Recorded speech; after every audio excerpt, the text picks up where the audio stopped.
Hello everybody, Sean here, talking to you today about Artemis, one of my favorite gods out of Smite. Artemis is a ranged carry, and Artemis is an interesting carry in that she's one of the few who don't really need to stack up crazy amounts of damage, and yet still gets crazy damage output. So Artemis, if you're wondering about her basic skills, we'll go over them real quickly, but more detailed information can be found on her actual guide, her god page. But her one is a trap, and you can also use that as vision on the minimap. So if you see on the minimap in the top right corner, I walk away, but vision remains. Number 2 increases attack speed, number 3 is an arrow volley, and number 4 is her ulti, which is a boar. And what makes Artemis so powerful? Well, most carries, if you've played MOBAs before, carries are characters that start out weak and get stronger later on, typically through items and skills. And most carries in Smite get stronger because they stack ridiculous amounts of physical power. Loki, for instance, Axbel, and Bastet are the 3 that come to mind, where if you just put on nothing but physical power items, you're going to have crazy good results. Loki and Axbel in particular just seem to do really amazing when you just do nothing but physical power. So naturally, most people, when they see Artemis, they want to just stack the physical power, but that is not necessarily something you have to do. It can work, and with many gods in Smite, there are many different builds that you can make work. And a lot of Artemis is out there. You'll notice they like to do Life Leech. Life Leech is very popular for ranged characters, keeps them in the fight longer. You can also do just crazy amounts of attack speed. I, on the other hand, have got a build here that is attack speed and critical hit. There is a little bit of Life Leech, but that is mostly just because of a side effect of the attack speed item also being a Life Leech item. So what items is it we are talking about? Well, the first item is Warrior Tabby. Should be pretty straightforward. There is no other reason to get basically any other boots. Boots of celerity are an unnecessary thing for Artemis. Second item was Soul Eater. Soul Eater adds health, which is pretty good early game. Physical lifesteal 15%, which is pretty powerful, really. That's some of the best you can get. There are better items if you're looking for raw damage, like the Eye Retaliation or the Warrior's Gloves. But Soul Eater, I think, works best, and the reason for that is the attack speed, 10%. So early game, that's a good little item to get. It's going to mean your damage is going to be a little lower for a little longer. So you're going to have to just kind of hope for the good kills to come up to present themselves, because your damage output early game is not going to be as high as if you had gotten something with actual damage on it. And third item, Fatalis. Now once again, Fatalis doesn't have physical power on it, so, and you can see these 6 items here. Take out the Deathbringer, just ignore that for a moment, but the first 5 items are kind of interchangeable in what order you get them. So if you don't like getting lifesteal or attack speed first, get the Executioner first. You can get the lifesteal and attack speed later. So third item was Fatalis. Attack speed 30%, very powerful on Artemis. Movement speed plus 10%, useful on almost anyone. And the focus. Focus isn't a huge deal on Artemis. She gets some nice bonuses from it. Let's bring that menu up real quick. Her traps will trap for an additional 0.4 seconds. Not much, but it's helpful. Suppress the Insolent, which is her arrow volley, will slow the enemies down just a shade more and will last a little longer. And then her ulti will stun for about a third of a second longer. It's not huge amounts, and that's why I say focus on Artemis isn't really super important. So, of this build, if you like this build, but you're just like, well, you know, it's just not quite jiving. If there's an item you want to remove, it's the Fatalis. The Fatalis is the one item in this build which is entirely not mandatory. The other items are very critical to making the build work. The Fatalis mainly is only for the attack speed. So you can take the Fatalis out and replace it with just physical power, or you could replace it with something like the Kin's Blades, which are going to add a little bit of power and some attack speed. The reason I chose the Focus is because it gives just huge attack speed. I personally love anything with movement speed on it, and I like playing my Artemis as not someone who is going to be a solo player. you could play, most carries are kind of independent players. Those characters don't have to play with the team to get kills. Carries can run from lane to lane to lane, jumping in on battle and just getting kills. That's just what they do. I play Artemis as someone who kind of is more of a support carry. So she goes in, she'll get behind the enemy, but she'll lay down the traps. She will slow the enemy down. She will stun them for her team.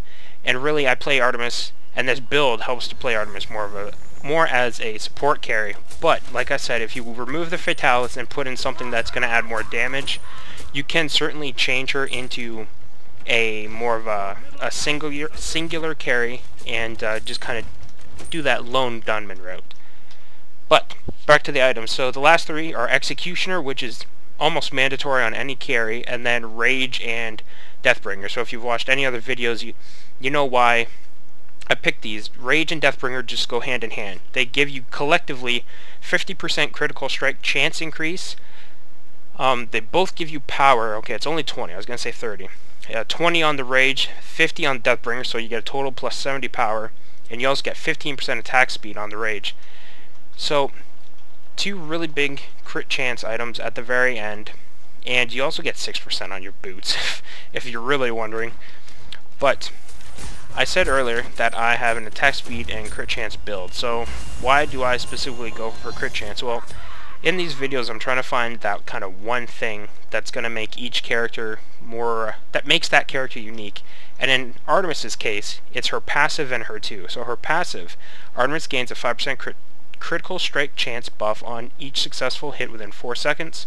Her passive has a maximum of 3 stacks. So every time I give a hit, every time I hit an enemy, my critical strike chance goes up by 5% and will stay up so long as I am hitting someone, and then it just wears off. So it goes up by 15%. So basically she has a natural 15% chance to crit. With the items that we currently have, I'm pushing all the wrong buttons as usual. 15%, so I have 61% off of my items. You add another 15%, that's 76% chance to critical hit. That is very potent. Basically 3 out of every 4 shots is critting, and you can see that right here. Watch, there's a crit, crit, crit, crit, crit, crit. I just did 6 crits in a row, so even I just beat the odds a little bit there. What makes this even better is the Rage passive. Rage passive, if your in-hand weapon, I don't know why the word weapon isn't there, if your in-hand weapon does not crit, your critical strike chance increases by 5%. So on top of the 76% chance we already have from the other items and her passive, the Rage item's passive is also increasing your chance to crit every time you don't crit. So if you start out at 76% chance, let's say you missed that first shot, you're now at 81. You missed the next one, you're now at 86. Basically, you're a crit machine, and this is where the damage comes from. Let's just show you real quick. Crit, I'm just going to tank through that. 3 crits, Ra's dead. And without having to do crazy amounts of physical power. Now, I usually say, you know, what's this build not going to be good against? Well, this build, phenomenal against mages. Most carries are really great against mages anyways, but critical chances are really, really good at taking out mages really quickly, because the critical hit damage is just so much. Even though it's only 500, and if players have seen X-Bal or Loki, they understand that those characters can hit a lot harder. But Artemis has the benefit of being able to trap, of being able to keep enemies from not moving. And I'll show you that real quick when Ra respawns. Excuse me. But it's going to work really well against mages. Other carries, surprisingly enough, going to have a hard time killing Artemis, and that's because of the lifesteal. Her lifesteal also works off of crits. Lifesteal works on basic hits only, but critical hits are a basic hit. So if you're critting for, say, 550, lifesteal of 10% with the build I have, you're getting 55 life back each hit. Now I'm going to show you real quick. So this is how best to employ this build. You go up, you bore, you put the trap down, you just get the kill. It's really that easy. This build works phenomenal, and it's really good. I can't stress it enough. It's really good. The focus will let you come in, trap characters longer. The critical power, it will tear through guys. The only people that are going to be able to tank this damage are characters building specifically anti-physical. And even then, the benefit this build has is massive attack speed, because when you hit your 2, max attack speed, 2.5 a second, you're doing the absolute max the game will allow. So even if someone has every physical protection item in the game, they have max defense, you're putting out so many arrows per second that you're just going to overwhelm them. Plus you have life leech. So you're just going to get your health back, you're going to do damage to them. This build just all around works really well. People don't really give critical strikes enough of a fair chance. A lot of people like to just build raw damage, and you can see here, critical power is equally as strong as just building pure power. And it really is something you should give a try if you're looking for something different for Artemis. And if you really just want to lay into some mages, this will do the trick. But yeah, I hope you enjoyed that, and as always, if you want more information on Artemis or any of the Smite gods, please check out the Smite wiki, and we'll see you all next time.